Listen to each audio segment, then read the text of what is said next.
दोस्तों, फिल्म की शुरुआत में हमें भविष्य का वो समय दिखाया जाता है जब प्राकृतिक आपदाओं और समुद्र के स्तर के कारण पृथ्वी नष्ट हो रहा था और पृथ्वी मनुष्यों के रहने के योग्य नहीं रह गई थी। इसलिए लोग एक बहुत बड़े यात्री अंतरिक्ष यान के जरिए मंगल ग्रह की ओर पलायन कर रहे थे, जिसका नाम नायरा था।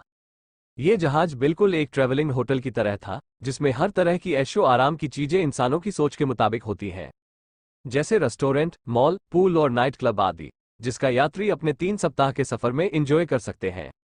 एक तरह से यह पूरा मानव निर्मित ग्रह अंतरिक्ष यान के अंदर था। अनारा की नवीनतम उड़ान में हम फिल्म के मुख्य कैरेक्टर को देखते हैं, जिसने जहाज के एआई सॉफ्टवेयर मीमा के लिए मीमा रोब के रूप में काम किया। मीमा एक ऐसा वर्चुअल रियलिटी सिस्टम है जिसके जरिए लोग पृथ्वी के विनाश से पहले की अपनी यादों का एंजॉय उठा सकते हैं। यात्रियों के लिए मीमा हॉल खोलने से पहले मीमा रोब पृथ्वी के झरने का आनंद लेने के लिए प्रणाली का उपयोग करता है। उसने वहां फल भी खाए। उसके बाद वो अपने कमरे में जाती है, जो एक चारपाई वाला कमरा है, और उसे उस कमरे को जहाज के खगोलशास्त्री के साथ साझा करना था, जो मीमा रोप से थोड़ा मजाक करती है और फिर दोनों सो जाते हैं। अगले दिन मीमा रोप ने सभी यात्रियों को मीमा की कोशिश करने के लिए आमंत्रित किया, जिनमें से कुछ ही लोग रुचि रखते थे। सिस्टम के छोटे से परिचय के बाद ये 5 लोगों को मीमा हॉल में ले जाती है और निर्देश देती है कि पृथ्वी के हरे भरे और विविध वातावरण का अनुभव कैसे करें। तभी अचानक फ्लाइट में कुछ गड़बड़ हो जाती है, क्योंकि जहाज ने खुद को अंतरिक्ष के मलबे से टकराने से बचा लिया था। कुछ देर में पायलट किसी तरह जहाज को स्थिर कर देते हैं, लेकिन जल्द ही उन्हें पता चलता है कि वे अपने रास्ते से हट गए हैं। फिर एक पायलट इसागेल जहाज को उसके वास्तविक ट्रैक पर लाने की कोशिश करता है, लेकिन सिस्टम उन्हें चेतावनी देता है कि विफलता के कारण इंजन की शक्ति पिघलनी शुरू हो गई है। इसलिए जहाज को पूरी तरह नष्ट होने से बचाने के लिए वे इसके सभी परमाणु ईंधन को हटाने का फैसला करते हैं। और जब इसागेल से ट्रैक के बारे में पूछा गया तो वह कहती है कि हम सितारों के समूह की ओर बढ़ रहे हैं। तो थोड़ी देर बाद कप्तान शिफॉन यात्रियों की घोषणा करता है कि जहाज का रिएक्टर डैमेज होने के कारण वह अपने रास्ते से हट गया और उसे ट्रैक में लाने के लिए उनके पास ऊर्जा नहीं है, क्योंकि आग लगने के कारण पावर स्टेशन और सभी ईंधन को हमने निकाल लिया है। फिर वो उन्हें विश्वास दिलाता है कि जहाज जब वापस अपने रास्ते पर आ जाएगा, हम एक खगोलीय पिंड का सामना करेंगे, यानी एक ग्रह या एक सूर्य, क्योंकि वो अपने गुरुत्वाकर्षण के माध्यम से जहाज को खींचकर वापस अपनी जगह पर आ जाएगी। लेकिन वो नहीं जानते थे कि ऐसा कब होगा, इसलिए उन्हें करीब 2 साल तक इंतजार करना होगा। ये सुनकर सभी यात्री बहुत परेशान हो जाते हैं। एक महिला, लिबिडल, का कहना है कि उसने अपने बेटे से वादा किया था कि वो मंगल ग्रह पर उसके जन्मदिन पर उसके साथ रहेगी, इसलिए वो इस खबर से काफी इमोशनल हो गई और बेकाबू हो गई। मीमा रॉब उसे एक अन्य यात्री छबीबा के साथ मीमा हॉल ले जाती है, जिससे लिबिडल कुछ ही देर में शांत हो गया। इस बीच चेपोन उपकर्मचारियों के साथ मिलते हैं और खाद्य आपूर्ति बढ़ाने के लिए एलजीबीटीक्यू उत्पादन को बढ़ावा देने के लिए कहते हैं।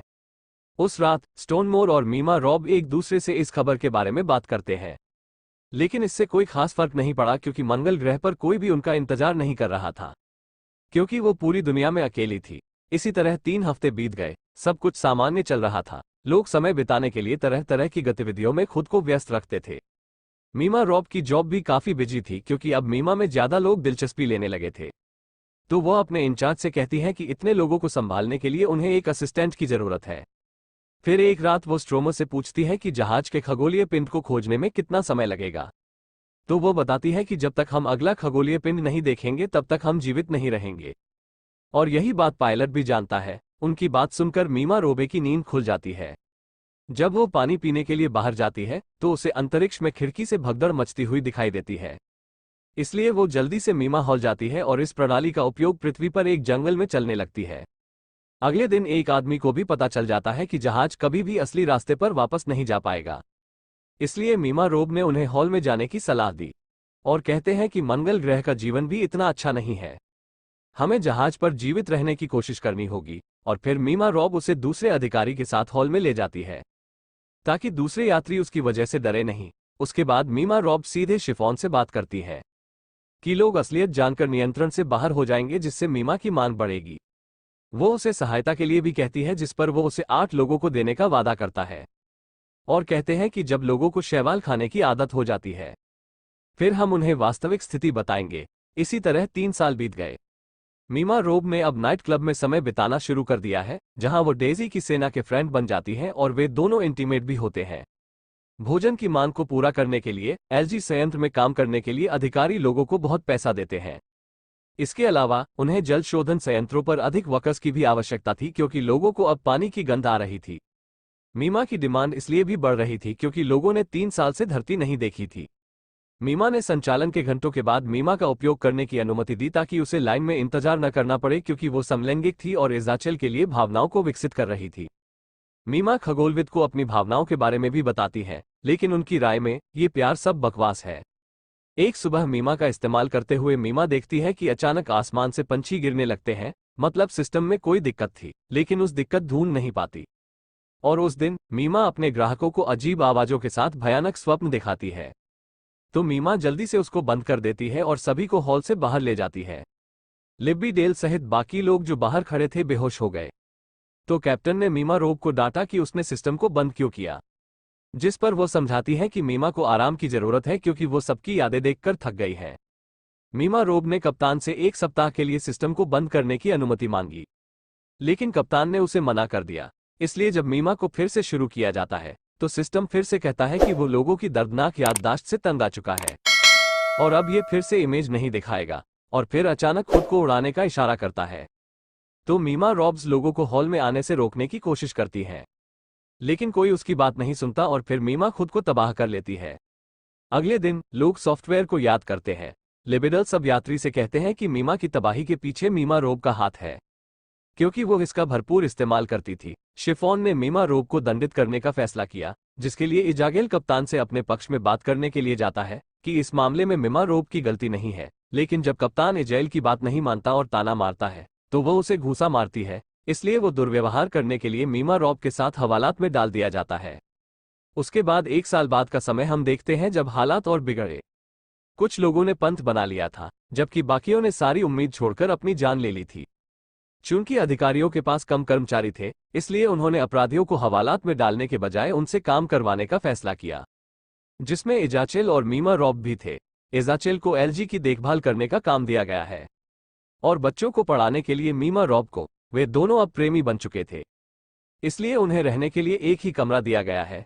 तब एक महिला चबीबा ने उन्हें अपने पंथ में आने के लिए आमंत्रित किया, जिसे लिबिडल ने मीमा की याद में बनाया था। वो कहती है कि हमें यह भी पता चला है कि मीमा ने खुदकुशी की है।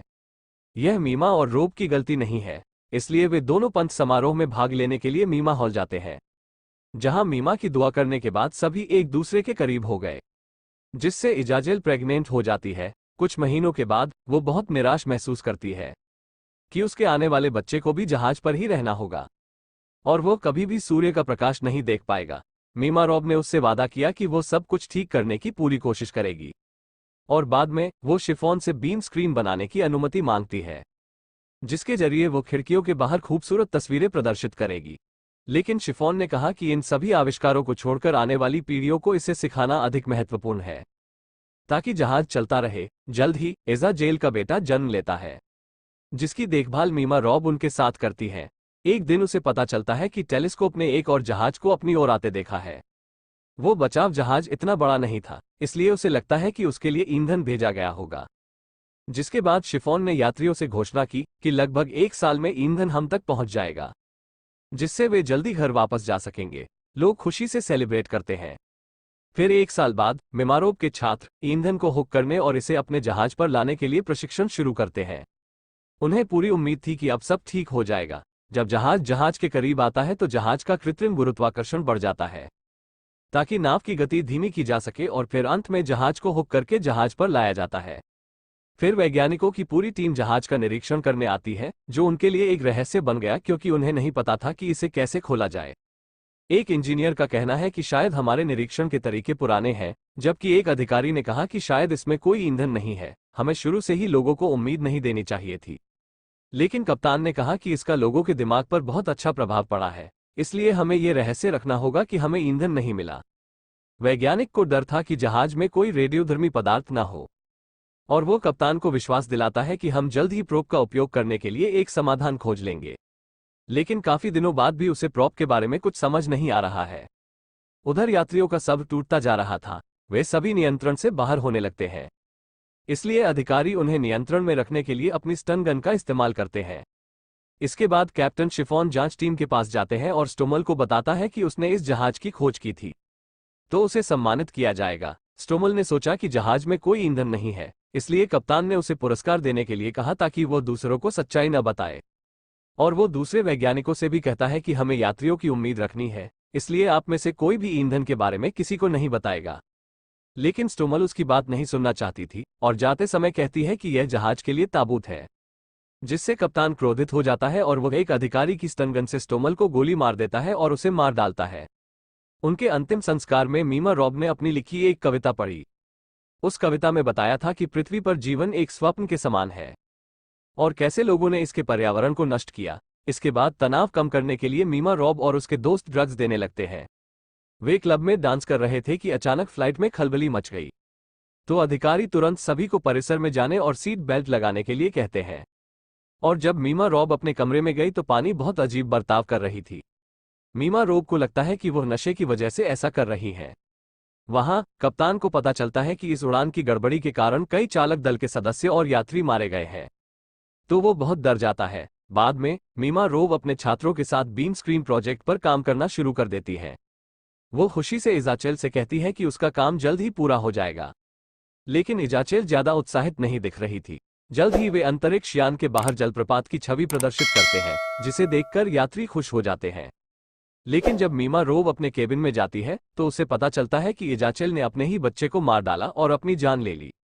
वो दुख से चीखने लगती है। 5 साल के बाद बाकी बचे अनारा की यात्रा की 10वीं सालगिरह मनाते हैं, जिसमें शिफॉन बीम स्क्रीन के लिए मीमा रोब को मानद पदक देता है, क्योंकि उसकी अनुमानित छवियों से यात्रियों को पृथ्वी देखने में मदद मिली। मीमा रोब ने नोटिस किया कि उनकी कलाई पर शिफॉन का कपड़ा था, यानी उसने अपनी जान लेने की भी कोशिश की और अब तक उसकी जलापूर्ति भी प्रदूषित थी, क्योंकि कोई फिल्ट्रेशन सिस्टम इसकी सुध नहीं ले रहा था। उसके बाद हमें 24वां साल दिखाया जाता है, जहां बचे हुए कुछ लोग मिमा हॉल में बैठे थे और भगवान से उन्हें प्रकाश दिखाने के लिए भीख मांग रहे थे। और 5 मिलियन वर्षों के बाद अनारा पहुंचती है, पूरी तरह से खाली और धूल भरा इलियारा तारामंडल। और जब ये ग्रह की नक्षत्र की कक्षा में प्रवेश करता है, अतः हम देखते हैं कि वो बिल्कुल पृथ्वी के समान था। और इसके साथ यह फिल्म यहीं खत्म हो जाती है।